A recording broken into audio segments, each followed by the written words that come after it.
So we're going to see character races. Okay, character background, starting languages, feats, and rules glossary. I bet in the time that we have, probably taking a look at character races is probably what we're going to have time for. But let's see what we've got in here. Power level. Interesting note. The character options you read here might be more or less powerful than options in the Player's Handbook 2014. If a design survives playtesting, we'll adjust its power to the desired level before official publication. This means an option could be more or less powerful in its final form. So this is after character class. That's fine. You need a race, a background, and a language. So a race represents ancestry and confers game traits to the character. A character's background is a collection of characteristics that represent the place and occupation that were most formative on the character. Race traits. So character races. We have human here, and I was reading over here something about general changes. Actually, it might be good to go through over here to like understand the comparison between different things. But I understand that as I was reading over here, they're getting rid of half anything, right? And you just pick if you're going to be half something, you just pick whichever parent you want to follow, and then basically being half of whatever it is just provides or provides no game mechanical effects. So let's say, thanks to the magical workings of the multiverse, humanoids of different kinds sometimes have children together.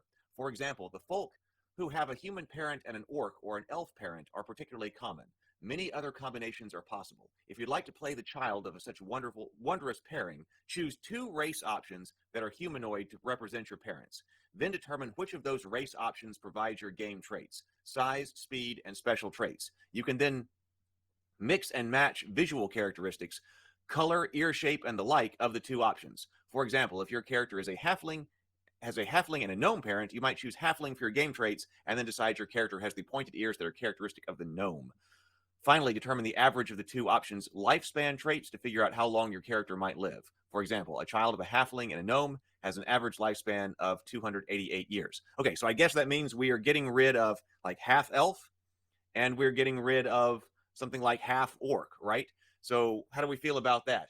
Well, now, of course, there's the Middle Earth kind of side of things, which, I'm a huge fan of Middle Earth. So when we talk about half elves there, I'm often thinking about like Elrond half elven and his brother. And then, of course, if you're a half elf, that's comparatively rare in Middle Earth. And then you decide which way, you're going to choose. So that's kind of like, which one are you going to be? And that's a conscious choice on the half elf's life in Middle Earth. But of course, the world of Dungeons and Dragons is not the world of Middle Earth, obviously. So we're doing things a bit differently. So traditionally, we have had things like half elves, and we added in the half orc. That was when did we add back in the half orc? Was that 3rd edition? I believe we added the half orc in back in 3rd edition. It had gone away. And actually, I've done a rather extensive look at the history of orcishness. That's here on the channel as well, looking at the history and development of orcs, their development from the demonic to how we know them today. So now, how are we going to know them if you're a half orc today? You might be completely human or completely orc as far as your traits go, and then as far as your game mechanics go, and then you choose whatever else you want. So Rhino says, I see the playtest as more of a marketing than playtest. They never released enough rules to actually play through an encounter. Oh, really? Well, see, that's kind of what I was looking for. We've on this live stream on the morning grind, we've been looking at a whole bunch of different role-playing games, and what we've been trying to do is figure out, okay, how do you play? And so for me, that's not necessarily making a character. Making a character can be fun. It is part of the enjoyment. But if I sit down to play and we sit down for 3 hours and we don't actually get to play, we just make characters. To me, I haven't felt like we played. So we've been trying to figure out how to play. So it looks like we're not going to be able to get into, yeah, exactly, how to play. What's our core game mechanic? They've started, it looks like, if this is the first release, they've started with how to create a character, right? Which is, I want to start with how are we actually going to play? What kind of game mechanics are changing? So we're starting with that here.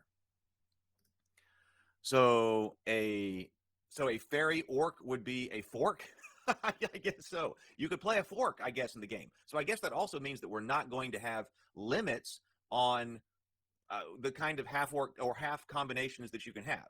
Instead of trying to work all of that out, I guess you can be, Yeah, fairy dwarf or yeah, what we got here? Fairy orc. Yeah, I mean, I guess you can go any way you want to with it here. So wait, what did Mike say? Glad we got the laugh in. Good to see you, Andrew. Good to see you. Glad you're here. So, human traits: creature size humanoid, size medium or small. Oh, medium or small. Choose when you select this race. Speed 30 feet. Lifespan 80 years on average. As a human, you have the following traits: resourceful. You gain inspiration whenever you finish a long rest. So, if inspiration, so that's interesting. So, we talked about on some other streams about how we didn't actually think that inspiration was done all that terribly well in 5e.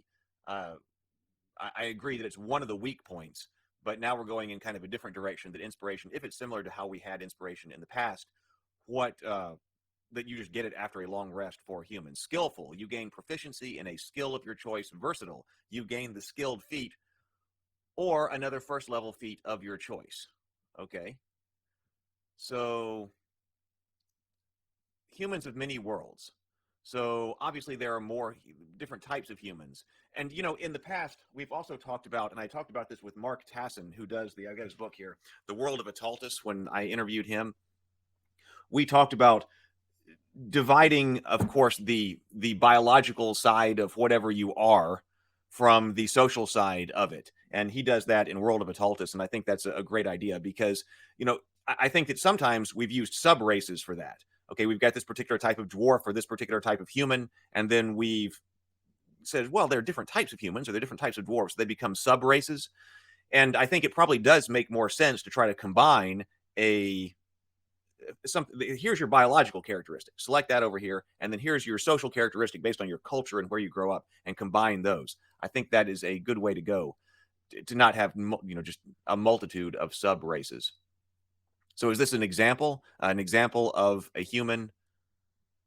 Is that what this is supposed to be? It's at the same heading level as human. So Ardling. Oh no, they're not. I thought Ardling was going to be a type of human, but we got a different subheading here for humans of many worlds. Ardling are supernatural beings who are either born on the upper planes or have one or more ancestors who originate there. Their bright souls shine with the light of immortal beings who also call the upper planes home. Oh, so is this like Iasimar? I do like playing those. I was playing an Iasimar cleric in Lou's game, so I am fond of that. So is that what they've become? Ardlings now? Angelic flight? So I guess so. Heavenly, yeah, exalted. The fierce passions of Arborea, the heroic heart of Isgard. Isgard? Ah, I'm having to pronounce it live. And the wondrous nature of the beastlands call to the Ardlings who have the exalted celestial legacy. So this is one of your celestial legacies. Choose a celestial legacy, I guess. I might choose heavenly. The blissful harmony of Arcadia, the unwavering justice of Mount Celestia, and here's another word I have to pronounce live online for the first time. Bucolic paradise of Bitopia. Touch the souls of Ardlings who have the heavenly celestial legacy. Their celestial ancestors are staunch defenders of the lawful good planes.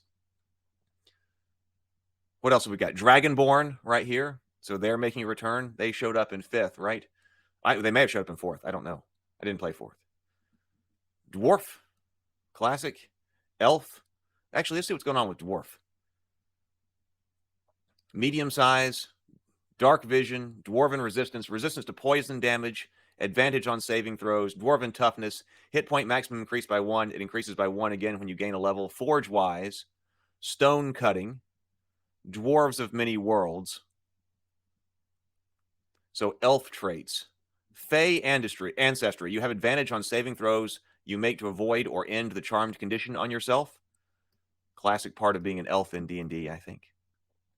So Rhino Watcher says, this is how half races worked in Mystara. A human and elf had a 50-50 chance of having either, and half elves were their own race. Oh, that was Galantry, right? I had the Galantry boxed set. I remember playing Galantry because that one was cool at the time because it came with the CD that you could play during the game, and it had the audio on it. I remember that. That's my experience with Mystara, though. Still, so we do have Orc. So are all these races going to be in the player's handbook, or are they just playtesting a whole bunch of things? Because I got Gnome. I like the Gnome. I did play a gnome once, and I had fun because there's no race like gnome, my friends. There's no race like gnome. Not something standard I do, but I have done it. Orcs, getting orcs in there. And, when I was studying the orc, so here we actually not only do we have half orcs, I suppose, playable here, but now we're bringing the orc right into the PHB. I mean, orc has been a playable race for a while now. We've increased the amount of, orcs have become less and less demonic and have become more and more like people, like just like humans, and just with green skin and tusks, right? So now we're just incorporating not only half orcs but straight orcs. Tieflings, always popular. What do orcs get then? You take the dash action as a bonus action, and when you do, you get a number of temporary hit points equal to your proficiency bonus. Dark vision, powerful build, you count as one size larger when determining your carrying capacity and the weight that you can push, pull, or drag. And when you are reduced to 0 hit points but not killed outright, you can drop to 1 hit point instead. Once you use this trait, you can't do so as long as you finish a long rest. So everything's going to have like the orcs of many worlds. I mean, I do understand from the design perspective of the universe and the world design perspective that, yeah, I would also want to try to move as many world specific things out of the player's handbook, the core rules, as possible. And then, okay, there are going to be other books that are specific to certain settings or certain worlds that will have more world specific information on that race, or the information for that race.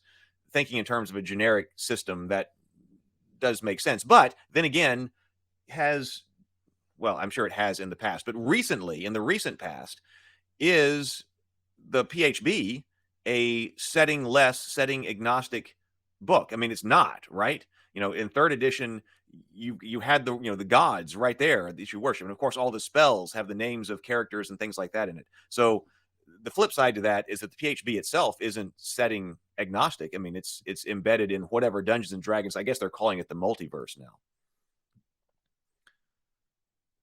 It should be an option. Talking about online play. Yeah, I agree. Is the cross of an orc and a halfling an orcling? I guess so. That's not really one I want to think about. But I guess it would be a halfling. A halfling would be, half human, or, about half stature. So an orcling. Tieflings. Now, tieflings, I think it's really interesting about tieflings that they've become so popular because, we have this history, and I've discussed this when I've talked about the history of orcs and orcishness in other videos, that here we actually have a representation of the demonic, right? And it's one of the most popular things that you can play in Dungeons and Dragons. So what does it mean if you actually get to be demonic? I like angels and demons. I guess that's why I focus on what the new Ardlings, I'm not sure if I like that name, but the Iasimar, and then also the tieflings, because I'm just into that thematically. So the tieflings are either born in the lower planes or have one or more fiendish ancestors who originated there. A tiefling, pronounced tiefling, is linked by blood to a devil demon, or Yuggoloth, or some fiend. This connection to the lower planes is, for better or worse, the tiefling's fiendish legacy, which comes with the promise of power, yet has no effect on the tiefling's moral outlook. Very convenient, right? Very convenient. That's what I've been thinking about in the history of the development of orcs. We didn't get to tieflings, but people have talked about that as the orc has become less demonic, and I think that had something to do with people wanting to play orcs. As people increasingly played orcs more and more, they lost more and more of their demonic trappings, right? But nonetheless, there is something in here that is more directly demonic, because I suppose, especially with the history that Dungeons and Dragons has had with, the satanic panic and all of that, well, if people are going to be playing orcs, maybe they should be less demonic.